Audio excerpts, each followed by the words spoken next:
is, God told Abram to leave and go to Canaan. Ultimately, Abram did that. I don't know that he did it exactly as he should have. You know, the problem that Abram is going to have, one of the problems he's going to have big problems with Lot later on. It's going to be a big issue later on. And it might be that he had a problem because he stayed with his father, because his father may have persuaded him to stay in Haran. Yes, sir? You know, John had a problem going somewhere too. Yeah, he did. But God came up and made him pull around. I don't think Abram, we don't know, but who knows, maybe he was there for their love and God prompted him. And he went on to give us those.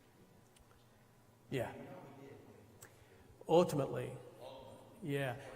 That's a good point. And the story, remember this, the story is not about Abraham. The story is about God and how God works through Abraham. And Abraham learns over the course of his life, he learns obedience. He certainly didn't understand it here, not fully. Dania? In Acts, when Stephen is giving his defense, it says, Acts chapter 7, verse 2 and 3 and 4, the God of glory appeared to our father Abraham when he was in Mesopotamia before he lived in Haran. He said to him, leave your country and your relatives and come into the land that I will show you. Then he left the land of the Chaldeans and settled in Haran. Yeah, so that's a good point. In Acts 7, you've got Stephen's account of this, which is pretty precise about when God said it to him. And then you've also got Genesis 15:7, 3 chapters later, where it says that God brought him out of Ur of the Chaldees, or the Chaldeans.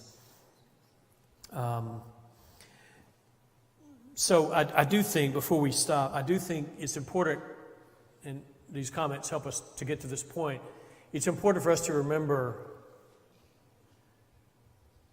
the story is about what God is doing in order to bring Abraham to the land. To what extent Abraham understood that, to what extent Abraham was faithful and obedient in every respect, knowing how Abraham would later act at certain times.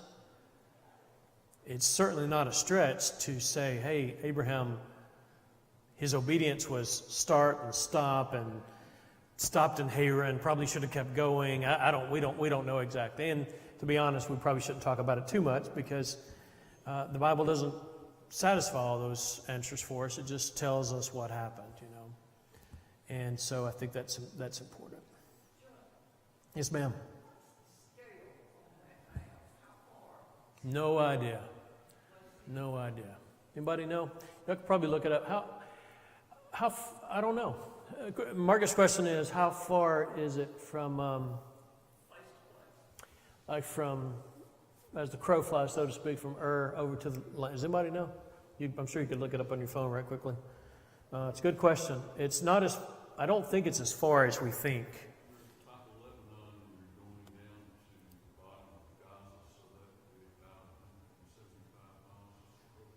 175 miles from where to where?